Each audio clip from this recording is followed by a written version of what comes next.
ไมซุงคะยินดีต้อนรับเข้าสู่ช่อง LT ลูกไตนะครับคุณกำลังอยู่กับผมใจพันแสงนะครับวันนี้ก็เช่นเคยนะครับเราจะมาตอบคำถามเกี่ยวกับทหารนะครับแต่วันนี้เป็นคำถามที่ว่า RCSS นั้นมีหลักการเกณฑ์ทหารยังไงแล้วก็ต้องเป็นทหารกี่ปีแล้วก็อีกคำถามหนึ่งก็ว่าแล้วคนไทยจากฝั่งไทยเนี่ยจะสามารถไปเป็นทหารที่ดอยไตแรงได้ไหมวันนี้เราจะมาตอบทีละคำถามกันนะครับให้แจ่มแจ้งนะครับแล้วก็ที่ผมมาตอบคำถามเนี่ยผมไม่ใช่ตัวแทนจากกองทัพ RCSS นะครับผมเป็นเพียงแค่ชาวบ้านธรรมดาเพราะฉะนั้นข้อมูลอาจจะตกบกพร่องไปบ้างนะครับแต่คือผมจะมาตอบในฐานะที่ผมได้รับรู้เท่านั้นนะครับเรามาเริ่มกันที่ข้อแรกนะครับข้อแรกก็คือ RCSS มีหลักการเกณฑ์ทหารยังไงนะครับก็คือหลักการเกณฑ์ทหารของ RCSS ก็คือถ้าสมมุติว่าบ้านของคุณมีผู้ชาย2คนมีผู้ชาย2คนก็คือมีลูกชาย2คนนะครับบ้านของคุณมีลูกชาย2คนก็คือคนหนึ่งต้องไปเป็นทหารอีกคนหนึ่งต้องหาเลี้ยงพ่อแม่ที่บ้านนะครับอันนี้คือหลักเกณฑ์ที่ง่ายๆนะครับแล้วในกรณีที่แบบบ้านนั้นมีผู้ชายแค่คนเดียวก็จะต้องไปเป็นทหารไหมอันนี้แล้วแต่มันต้องดูว่าพ่อแม่หาเลี้ยงพ่อที่เป็นเสาหลักของครอบครัวอายุเยอะหรือเปล่าถ้าอายุยังไม่เยอะก็ลูกชายก็ต้องไปเป็นทหารนะครับต้องไปรับใช้ชาตินะครับแล้วที่บ้านที่ไม่มีผู้ชายล่ะมีแต่ลูกสาวต้องไปรับใช้ชาติไหมอันนี้ก็ไม่ต้องไปนะครับเพราะว่าทหารหญิงที่ออกรบจริงๆก็ยังไม่ค่อยมีเท่าไหร่นะครับส่วนใหญ่จะเกณฑ์แต่ผู้ชายไปเป็นทหารนะครับ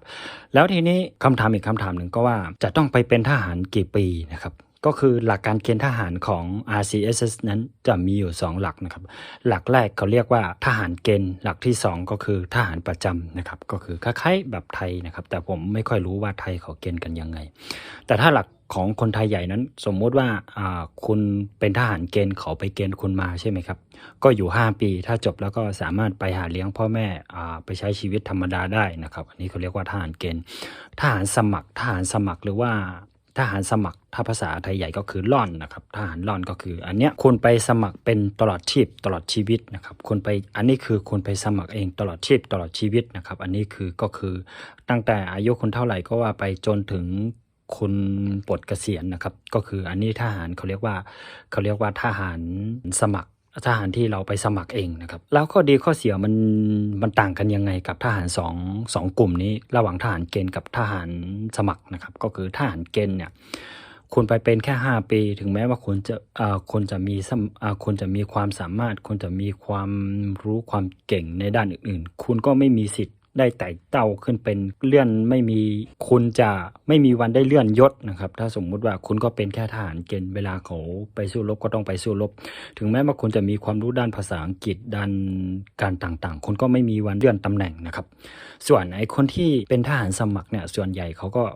น่าจะจบมาจากฝั่งไทยจบปริญญาตรีจบปริญญาโทแล้วก็ทีนี้เอาความรู้ของตัวเองไปสมัครว่าผมขอสมัครเป็นทหารแต่ผมขออยู่กระทรวงนี้ได้ไหมเขาก็ว่าถ้างั้นก็เอาไปฝึกก่อนเอาไปฝึกให้ยิงปืนเป็นให้เป็นอะไรเป็นก่อนในเวลา3เดือน6เดือนพอเสร็จแล้วก็เอาไปบรรจุตามความรู้ความสามารถของเขานะครับอันนี้คือหลักเกณฑ์ของทหาร RCSS นะครับคือ2ข้อนี้เราก็ตอบไปแล้วนะครับอีกข้อหนึ่งก็ถามว่าแล้วเราคนไทยสามารถไปเป็นทหาร RCSS ได้ไหมคือตามหลักของ RCSS ก็คือต้อนรับทุกชาติต้อนรับทุกชนเผ่านะครับที่อยู่ในรัฐฉานแต่ผมยังไม่รู้ว่าเราเป็นคนไทยเนี่ยไปเป็นได้ไหมนะครับเพราะว่าอันนี้ต้องไปติดต่อทาง RCSS อีกต่อหนึ่งนะครับก็คือแล้วก็ถ้าเราอยากจะไปเป็นทหาร RCSS เนี่ยก็ต้องทำใจนิดหน่อยไม่ว่าอาหารการกินเนี่ยก็ต้องทำใจนิดหน่อยนะครับมันอาจจะไม่ได้สวยหรูแล้วก็มันมีสิทธิ์ตายได้ทุกเมื่อนะครับเพราะว่าศัตรูของ RCSS เนี่ยเยอะแยะเต็มไปหมดนะครับอันนี้คือคำตอบของผมนะครับเป็นยังไงบ้างครับเขาเรียกว่าอะไรดีถูกใจของคุณหรือเปล่าครับถูกใจของคนโดนใจหรือเปล่าครับถ้าสมมุติว่าใครที่มีข้อมูลเยอะกว่านี้ก็รบกวนคอมเมนต์กันเข้ามาได้นะครับสุดท้ายนี้ก็อย่าลืมกดไลค์กดแชร์กดติดตามแล้วก็คอมเมนต์ด้วยนะครับว่าอยากให้ผมทำคลิปเกี่ยวกับอะไรเกี่ยวกับทหารกลุ่มไหนเกี่ยวกับความรู้อะไรเกี่ยวกับไทยใหญ่นะครับสำหรับวันนี้ก็มีแค่นี้นะครับขอบพระคุณมากครับ